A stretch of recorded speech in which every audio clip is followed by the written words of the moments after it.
ಅಂಬೇಡ್ಕರ್ ಸೇವಾ ಸಮಿತಿ ವತಿಯಿಂದ ಜನಸ್ಪಂದನ ಕಾರ್ಯಕ್ರಮ ಆಯೋಜನೆ. ಕೋಲಾರ ನಗರ ಹೊರವಲಯದ ಹೊನ್ನೇನಹಳ್ಳಿ ಗ್ರಾಮದಲ್ಲಿನ ಅಂಬೇಡ್ಕರ್ ಸೇವಾ ಸಮಿತಿ ಸಂಸ್ಥಾಪಕ ಅಧ್ಯಕ್ಷರಾದ ಕೆಎಂ ಸಂದೇಶ್ ನಿಲಯದಲ್ಲಿ ಅಂಬೇಡ್ಕರ್ ಸೇವಾ ಸಮಿತಿ ವತಿಯಿಂದ ಪ್ರತಿ ಶುಕ್ರವಾರದಂತೆ ಈ ಶುಕ್ರವಾರವೂ ಜನಸ್ಪಂದನ ಕಾರ್ಯಕ್ರಮ ಹಮ್ಮಿಕೊಂಡಿದ್ರು. ಕಾರ್ಯಕ್ರಮದಲ್ಲಿ ರಾಜ್ಯದ ವಿವಿಧ ಭಾಗಗಳಿಂದ ಜನಸಾಮಾನ್ಯರು ಆಗಮಿಸಿ ತಮ್ಮ ಸಮಸ್ಯೆಗಳನ್ನು ತಿಳಿಸಿದ್ರು. ಕುಟುಂಬ ಸಮಸ್ಯೆ, ಆಸ್ತಿ ಸಮಸ್ಯೆ, ಉದ್ಯೋಗ ಸಮಸ್ಯೆ ಸೇರಿದಂತೆ ಹಲವಾರು ಸಮಸ್ಯೆಗಳ ಕುರಿತು ಜನಸಾಮಾನ್ಯರು ತಿಳಿಸಿದ್ರು. ಸುಮಾರು 3,000ಕ್ಕೂ ಹೆಚ್ಚಿನ ಜನರು ಆಗಮಿಸಿದ್ರು. ಮಹಿಳೆಯರು ಮತ್ತು ಪುರುಷರು ಮಾತನಾಡಿ, ಸಂದೇಶ್ ಅವರ ಈ ಉತ್ತಮ ಕೆಲಸಗಳನ್ನು ಫೋನುಗಳ ಮೂಲಕ ನಾವು ನೋಡಿ ಬಂದಿದ್ದೇವೆ. ಇವರ ಬಗ್ಗೆ ನಮಗೆ ಸುಮಾರು ಜನ ಹೇಳಿದ್ರು. ಹಾಗಾಗಿ ಆ ಧೈರ್ಯದ ಮೇಲೆ ಕುಟುಂಬ ಸಮೇತ ಉಡುಪಿ, ಹುಬ್ಬಳ್ಳಿ, ನೆಲಮಂಗಲ, ಹಾಸನ, ಬಳ್ಳಾರಿ, ಬೆಂಗಳೂರು, ಮೈಸೂರು ಸೇರಿದಂತೆ ವಿವಿಧ ದೂರದ ಜಿಲ್ಲೆಗಳಿಂದ ಬಂದಿದ್ದೇವೆ. ಅವರಿಗೆ ದೇವರು ಒಳ್ಳೆಯದು ಮಾಡಲಿ. ನಾವು ಸಹ ಅವರ ಸುಖ ಬಯಸುತ್ತೇವೆ. ಅಣ್ಣನ ಕಷ್ಟ ತಮ್ಮ ನೋಡದ ಈ ಕಾಲದಲ್ಲಿ ಸಾವಿರಾರು ಜನರ ಕಷ್ಟದ ಕಣ್ಣೀರು ಒರೆಸಲು ಮುಂದಾಗಿರುವ ಈ ಮಹಾನುಭಾವ ನೆಮ್ಮದಿಯಾಗಿರಲಿ ಎಂದರು. ಕರ್ಮನಹಳ್ಳಿ ಅಲ್ಲಿ ನಮ್ಮಪ್ಪ 30 ವರ್ಷದಿಂದ ಕೋರ್ಟು ಸ್ಟೇಷನ್ ಅನ್ನೋದು ಹೋರಾಟ ಮಾಡಿ ನಮಗೆ ಇಲ್ಲಿ ಇರೋದು ಇದು ಥರ ಅಂತ ಗೊತ್ತಿಲ್ಲ ಸರ್. ನಮಗೆ ಇವತ್ತು ನಮ್ಗೆ ಗೊತ್ತಾಗಿದ್ದಕ್ಕೆ ನಾವು ಇಲ್ಲಿ ಬಂದಿದ್ದೀವಿ. ನಮಗೆ ದೇವರಾಗಿ ನಮಗೆ ನಮ್ಮ ಸೊತ್ತು ನಾವು ಉಳಿಸ್ಕೊಡ್ತೀವಿ ಅಂತ ಹೇಳ್ಬಿಟ್ಟು ಇದು ಮಾಡ್ತಾ ಇದ್ದಾರೆ ಸರ್. ಎಲ್ಲಿ ಬಂದಿದ್ದೀರಾ ನೀವು? ಯಾರಿಗೋಸ್ಕರ ಬಂದಿದ್ದೀರಾ? ಇಲ್ಲಿ ಯಾರು ಮೀಟ್ ಮಾಡೋಕ್ಕೆ? ಇದು ಹೆಂಗೆ ಗೊತ್ತಾಯ್ತಮ್ಮ ನಿಮಗೆ?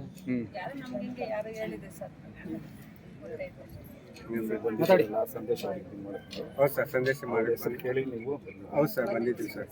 ನಮಗೆ ಒಳ್ಳೇದಾಗಲಿ ಅಂತ ಹೇಳ್ಬಿಟ್ಟು ನಮ್ಗೆ ಇದು ಮಾಡ್ತಾ ಇದ್ದೀವಿ ಸರ್. ಸಮಸ್ಯೆ ಹೇಳಿದ್ರು ಅವ್ರಿಗೆ? ಹೌದು ಸರ್, ಸಮಸ್ಯೆ ಮಾಡಿ ಬಗೆಹರಿಸಿದ್ರೆ ನಾವು ಬಗೆಹರಿಸ್ಕೊಡ್ತೀವಿ. ನಿಮಗೆ ಭರವಸೆ ಕೊಟ್ಟಿದ್ದಾರೆ ಸರ್. ಕೆಲವೊಂದು ಕಡೆ ನಿಮ್ಗೆ ಸಮಾಧಾನ ಆಯಿತು? ಹ್ಞೂ ಸರ್, ನಮಗೆ ಸಮಾಧಾನ ಆಗಿದೆ ಸರ್. ಇಂಥ ಒಳ್ಳೆ ಕೆಲಸ ಮಾಡ್ತಾ ಇದ್ದೀರಾ, ಅವ್ರಿಗೆ ಏನು ಹೇಳಕ್ ಬಯಸ್ತೀರಾ ಸರ್? ನಾವು ಅವ್ರದ್ದು ದೇವ್ರು ಅಂತ ಹೇಳ್ಬಿಟ್ಟು ನೆನ್ಸ್ಕೊಂತೀವಿ ಸರ್. ನಾವು ಮಹಿಳೆ ನಮ್ಮ ಒಂದು 2 ಮಾತಾಡಿ.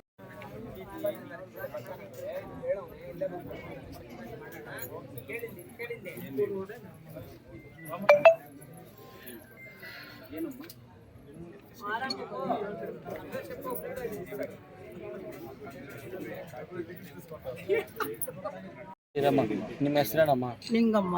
ಎಲ್ಲಿಂದ ಬಂದಿದ್ದೀರಾ? ನೆಲಮಂಗಲ. ಓಕೆ, ಏನಮ್ಮ ನಿಮ್ಮ ಸಮಸ್ಯೆ? ನಮ್ಮ ಸಮಸ್ಯೆ ಏನು ಅಂದರೆ, ಅಂದಿರ ಮಕ್ಕಳು ತುಂಬ ಮೋಸ ಮಾಡಿಬಿಟ್ರು ಸರ್. ನಮಗೆ 3 ಹಂಚ್ಕೊಂಡು ತಿಂದ್ಬಿಟ್ರು 10 ಎಕರೆ. ಇವಾಗ 5 ಎಕರೆ ತೋರಿಸ್ತಾವ್ರೆ. 5 ಎಕರೆಗೂ ನಮಗೆ ಬಗೆಹರಿಸಿ 10 ರೂಪಾಯಿ ನಮ್ಮ ಕೈ ಕೊಟ್ಟಿಲ್ಲ ಸರ್. ಅದಕ್ಕೋಸ್ಕರ ಏನೋ ಯಾರೋ ಮೊಬೈಲ್ ನೋಡ್ಕೊಂಡು ಅಲ್ಲೇ ಮನಸ್ಸು ನನಗೆ ಇಲ್ಲಿ ಹೋಗ್ಬೇಕು ಅಂತ ನಾನು ಇವತ್ತು ಬಂದಿದ್ದೀನಿ ಸರ್. ನೀವು ಮೊಬೈಲಲ್ಲಿ ನೋಡಿ ಸಂದೇಶ್ ಅವ್ರ ಹತ್ರ ಬಂದಿದ್ದೀವಿ ಸರ್. ಈಗ ನಿಮ್ಮ ಸಮಸ್ಯೆನ ಅವ್ರಿಗೆ ಹೇಳಿದ್ರಾ? ಹೇಳಿದ್ದೆ ಸರ್. ಏನು ಹೇಳಿದ್ರು? ನಿಮ್ಗೊಂದು ಧೈರ್ಯ ಬಂತಲ್ಲ ಸರ್. ಇಂಥ ಒಂದು ಕೆಲಸ ಏನೋ ಮಾಡ್ತಾರೆ. ದೇವಸ್ಥಾನಕ್ಕೆ ಬಂದಂಗೆ ಆಯ್ತು ಸರ್. ದಯವಿಟ್ಟು ಹೇಳ್ತಾ ಇದ್ದೀನಿ. ನಮಗೂ ವಯಸ್ಸಾಯ್ತು, ಓಡಾಡಕ್ಕಾಗಲ್ಲ. ಏನೋ ಇಲ್ಲಿ ಬಂದ್ರೆ ನ್ಯಾಯ ಕೇಳಕ್ ಬಂದಿದ್ದೀವಿ ಸರ್. ನಮ್ಮ ಬಗ್ಗೆ ಅಣ್ಣ ತಮ್ಮದಿರ ಮಕ್ಕಳು ಲಾಲ್ಸೇ ಇಲ್ಲ ಸರ್. ನಮ್ಮ ಹೆಣ್ಮಕ್ಳ ಬಗ್ಗೆ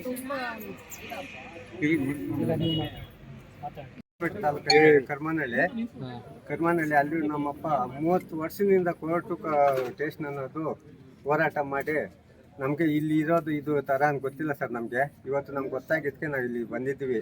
ನಮಗೆ ದೇವರಾಗಿ ನಮ್ಮ ಸೊತ್ತು ನಾವು ಉಳಿಸ್ಕೊಡ್ತೀವಿ ಅಂತ ಹೇಳ್ಬಿಟ್ಟು ಇದು ಮಾಡ್ತಾ ಇದ್ದಾರೆ ಸರ್. ಎಲ್ಲಿ ಬಂದಿದ್ದೀರಾ ನೀವು? ಯಾರಿಗೋಸ್ಕರ ಬಂದಿದ್ದೀರಾ? ಇಲ್ಲಿ ಯಾರು ಮೀಟ್ ಮಾಡೋಕ್ಕೆ? ಇದು ಹೆಂಗೆ ಗೊತ್ತಾಯ್ತಮ್ಮ ನಿಮಗೆ?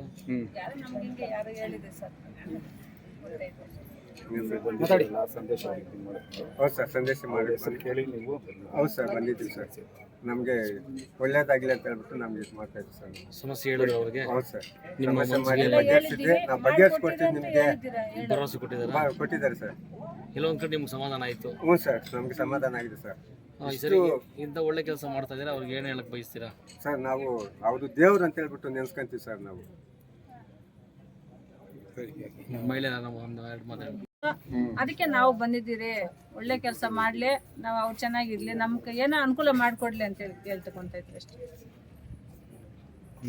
ನ್ಯಾಯ ಸಿಗುತ್ತೆ ಅಂತ ಹೇಳಿದ್ದಾರೆ. ನಾವು 6 ಜನ ಅಕ್ಕ ತಂಗಿ ನಾವು 6 ಜನ ಅಕ್ಕ ತಂಗಿದಿರು, 4 ಜನ ತೀರೋದ್ರು, ಇರೋರು 2, 3 ಜನ ಅಣ್ಣದಿರು ಈ ಥರ ಅನ್ಯಾಯ ಮಾಡಿ ನಮ್ಗೆ 5 ಪೈಸೆ ಕೊಟ್ಟಿಲ್ಲ ಸರ್. ಇವು ನಮಗೂ ವಯಸ್ಸಾಯ್ತಾ ಬಂತು, ಏನೋ ಇಲ್ಲಿಗೆ ಬಂದರೆ ನಮ್ಗೆ ನ್ಯಾಯ ದೊರಕಿಸ್ಕೊಡ್ತಾರೆ ಅಂತ ಅಂದ್ಬಿಟ್ಟು ನಮ್ಗೆ ಓಡಾಡಕ್ಕೆ ನಮ್ಮ ಕೈಲಿ ಆಗ್ತಾ ಇಲ್ಲ. ಅದಕ್ಕೆ ಸರ್ ಹತ್ರ ಬಂದಿದ್ದೀವಿ ಸರ್. ನಾವು ನಿಮ್ಗೆ ಸಮಾಧಾನ ಆಯ್ತಾ? ಸಮಾಧಾನ ಆಯಿತು ಸರ್, ಮಾಡ್ಕೊಡ್ತೀನಿ ಅಂತ ಹೇಳವ್ರೆ ಸರ್. ನಮ್ಮದು ಬೆಂಗಳೂರು ಸರ್, ಗಂಗಮ್ಮ ಸರ್ಕಲ್. ಅಕ್ಕ ತಂಗಿದಿರು. ನಿಮ್ಮ ಸಮಸ್ಯೆ ಅಣ್ಣ? ಸಮಸ್ಯೆ ಏನಂದ್ರೆ ನಮ್ಮ ಜಮೀನು ಬೇರೆ ಹೊರಕ್ಕೆ ಏನಿದ್ದಾರೆ ಎಷ್ಟು ವರ್ಷ ಇಂದ ಮಾಡ್ಕೊಂಡಿದ್ದೆ? ಸಮಸ್ಯೆ ಹೇಳಿದ್ರೆ ಸಂದೇಶ್ ಅವ್ರಿಗೆ ನಿಮ್ಗೆ ಯಾವ ಥರ ಗೊತ್ತಾಯ್ತು ಅವ್ರನ್ನ ಭೇಟಿ ಆಗ್ಬೇಕು, ಈ ಥರ ಒಳ್ಳೆ ಕೆಲಸಗಳು ಮಾಡ್ತಾರೆ ಅಂತ? ಮೊದಲಿಗೆ ಯಾರೋ ಹೇಳಿದ್ರು ನಿಮ್ಮಂಥವ್ರು, ಅದಕ್ಕೆ ನಾವು ಹುಡ್ಕೊಂಬಂದು ನಾವು ಮಾತಾಡಿದ್ವಿ. ಸರಿ ಸರಿ. ಈಗ ನಿಮಗೆ ನಿಮ್ಮ ಮನಸ್ಸಿಗೆ ಏನು ಅನಿಸ್ತಾ ಇದೆ? ನಿಮ್ಮ ಕಷ್ಟನ ಅವ್ರ ಹತ್ರ ಹೇಳಿದ್ರೆ ಏನಿಸ್ತು? ಏನು ಮಾಡ್ತಾರೆ ಅಂತ ನಮ್ಗೆ ಈಗ ಇಂಥ ಕೆಲಸ ಮಾಡ್ತಾರಲ್ಲ, ಏನು ಹೇಳಕ್ ಬಯಸ್ತೀರಾ ಅವ್ರಿಗೆ? ಒಳ್ಳೇದಾಗ್ಲಿ ಅಂತ ತೋರಿಸಿ.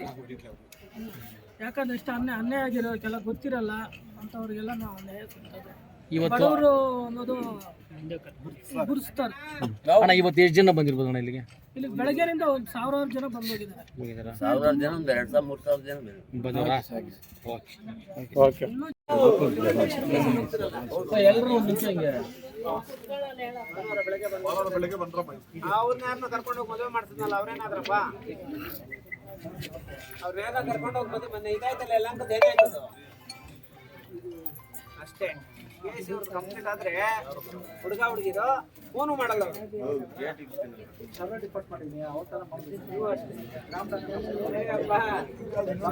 185 ಮದುವೆಗಳು ಮಾಡಿಸಿರೋದಪ್ಪ ರಾಜಣ್ಣ.